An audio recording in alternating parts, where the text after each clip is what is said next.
RCR, la red que comunica y une al Perú. Saludamos a esta hora al doctor Pierre Marzo, analista en temas políticos.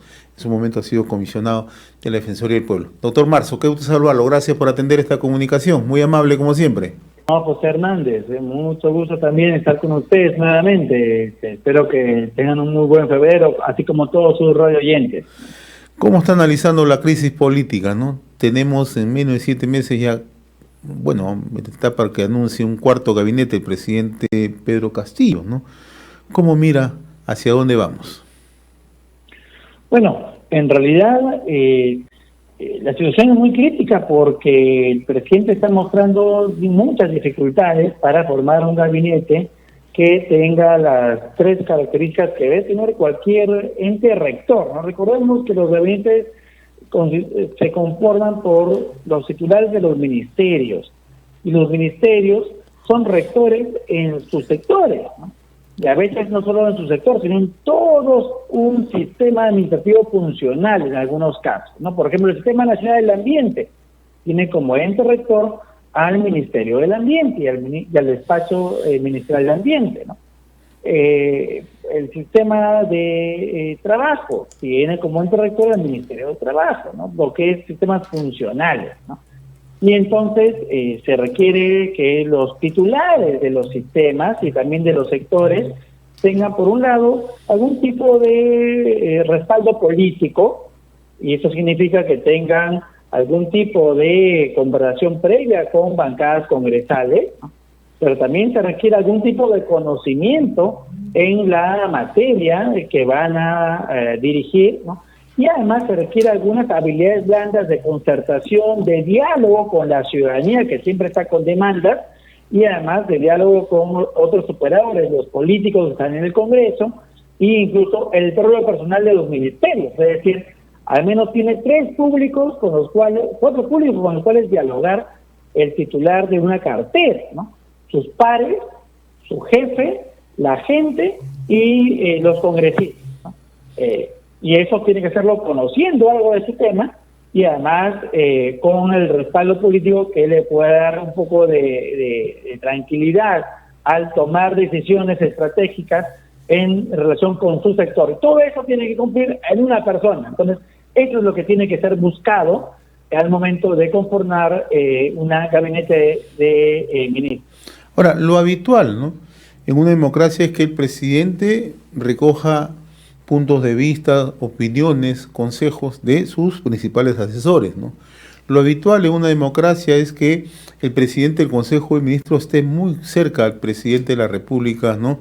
Cosa que no vemos en este gobierno, en honor a la verdad, ¿no?, por las constantes crisis que se han venido registrando. Pero adicionalmente, ¿no?, si uno se pone a analizar, ¿no?, por las denuncias, por los hechos que están revelando algunos exministros, el ex secretario de la presidencia, estamos frente a un caos, frente a un desorden, ¿no? Quienes deberían asesorar, orientar, ¿no?, trazar un rumbo hacia dónde debería ir el presidente con consejos, no lo están haciendo. Muy por el contrario, estamos en el mundo de las intrigas, estamos en el mundo del desorden, ¿no? Entonces, ¿tendría el presidente que hacer, digamos, una labor así de extirpar todo ello y refundar lo poco que queda en Palacio? Efectivamente, pero en el tema de refundar tenemos que cambiar toda la normativa existente, ¿no? Comenzando por la propia Constitución, que no favorece la formación de partidos políticos, porque lo normal es que todo eso que usted dice, José Hernández, se administre, se gestione vía partidos políticos que justamente ordenen las expectativas de la gente y sean los canales de comunicación entre el Poder Ejecutivo y las bancadas congresales, entre el Poder Ejecutivo y la ciudadanía, entre el Poder Ejecutivo y los gobiernos regionales y entre los ministros del presidente. O sea, el partido político debería ser, como ocurre en las democracias avanzadas, en toda Europa, en Oceanía, en el Asia, en América del Norte, incluso en democracias en vía de desarrollo como los países de Sudamérica, un poco más avanzados en institucionalidad, los canales en que se expresen y se transmiten las diferencias políticas, ¿no? Entonces, eso requiere un fomento, pues, de la actividad partidaria como centro de formación de liderazgos, valga la redundancia, políticos, ¿no? Pero ya en la emergencia actual se necesita también suplir esta carencia de partidos políticos estables y canalizadores, ¿no? Por la habilidad del presidente de elegir y seleccionar primero un presidente del Consejo de Ministros, que debería tener más poder, ojo. Ahora es una especie de coordinador, un primus inter pares, debería ser en realidad el jefe de los ministros para que lidere las políticas públicas y la política general de gobierno.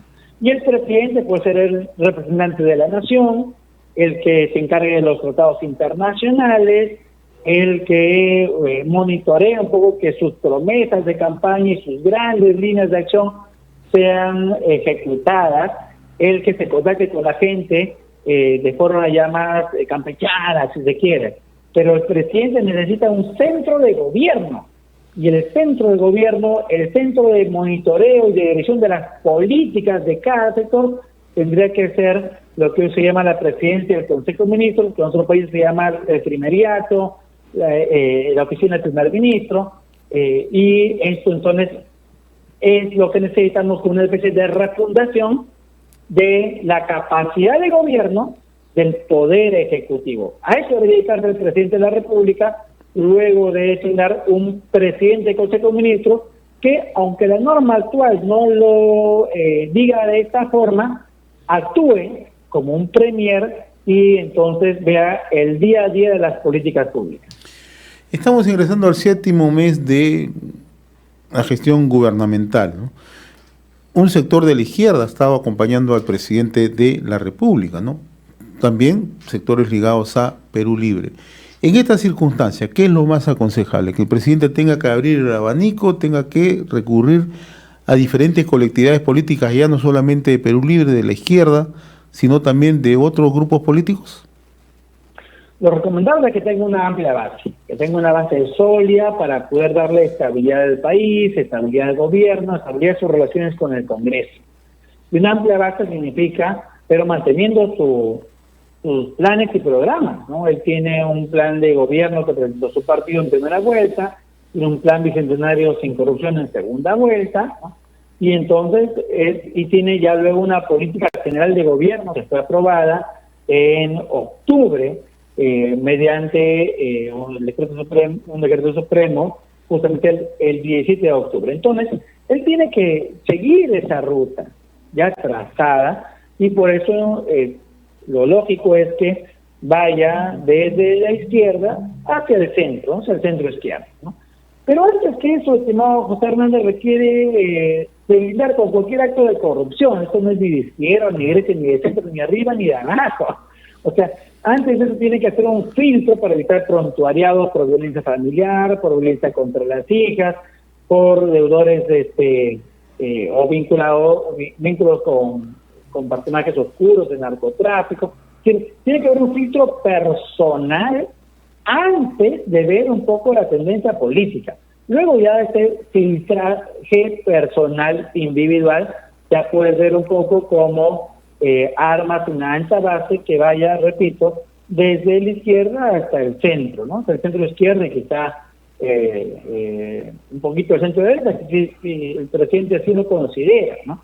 Pero repito, estos actos segundos. Acto primero es ninguna tolerancia frente a actos de corrupción, nada de delitos y también el compromiso, dos compromisos acá, un compromiso de dejar trabajar a los ministros, que no pase lo que pasó con Avelino Guillén y con Mirta Vázquez, y un segundo compromiso de ser intolerante frente a delitos, ¿no? Y por lo tanto a la primera sospecha fundada cambiar al personal que se ve envuelto en estos hechos.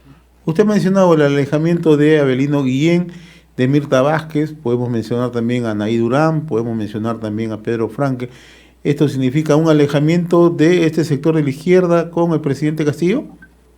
Totalmente, absolutamente. Es más, yo creo que todos los sectores, ¿no? Lo que tuvimos con el gabinete de Valer, que duró 2 días, fue un gabinete, por un lado, amponesco, ¿no? Porque este personaje Valer tenía deudas con la SUNAT, deudas con su edificio, violencia contra su hija, violencia contra su mamá, vínculos con personas a su vez relacionadas con el narcotráfico, es decir, había además otros, el ministro de Cultura, Salas, era otra persona patanesca en sus declaraciones, ¿no? La ministra de la Mujer también totalmente fuera de lugar con sus declaraciones, ¿no? Entonces, el ministro del Ambiente, una persona sin ninguna capacidad, sin ningún conocimiento en temas de ambiente. Entonces, el gabinete era un gabinete amponesco, pero sí, queremos usar terminología ideológica de derecha, ¿no?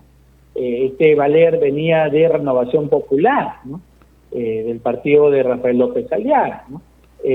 Salas venía también de, me parece que Somos Perú, ¿no? Y así los que entraron venían de esta matriz, ¿no? Incluso Ugarte venía del ala más conservadora de Perú Libre, ¿no? Entonces era un gabinete de derecha y por lo tanto todo lo que era línea de izquierda, progresista, pro derechos había ya salido del gabinete. Ahora, finalmente, ¿no? De distintos sectores, doctor Marzo, están planteando la posibilidad de una renuncia del presidente Pedro Castillo, ¿no? No solamente lo ha dicho Keiko, lo ha dicho el general Quiabra, que es congresista de la República. Ayer también en el diario El Comercio hemos visto analistas políticos, ¿no?, que también deslizan esa posibilidad, que es la salida, digamos, menos complicada para el país, sería la renuncia del presidente Pedro Castillo. Me gustaría conocer su punto de vista. La salida menos complicada para el país sería que conforme un gabinete de ancha base, ¿ya?, bien filtrado y con un respaldo político que al menos consiga una mayoría en el Congreso, ¿no?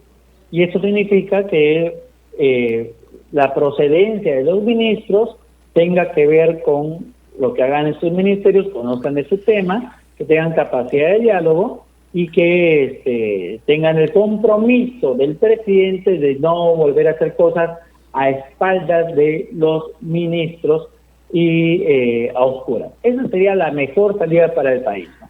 Ahora, si el presidente no es capaz de conformar un gabinete con estas condiciones, bueno, evidentemente lo lógico es que ante una incapacidad de hacer gobierno es que deje de gobernar, ¿no? Y lo viable es la renuncia. Evidentemente esto ya depende de su propia conciencia, de su propia capacidad para formar un gabinete que gobierne o su conciencia de que no tiene la capacidad ni para eso. Doctor Pierre Marzo, como siempre muy reconocido por esta comunicación con RCR, Red de Comunicación Regional. Ha sido un gusto conversar con usted, muy amable como siempre. Buen día. Un gusto, estimado colega Hernández, que la veamos bien y felicitaciones por su labor informativa tan importante para todas las regiones del Perú. RCR, la red que comunica y une al Perú.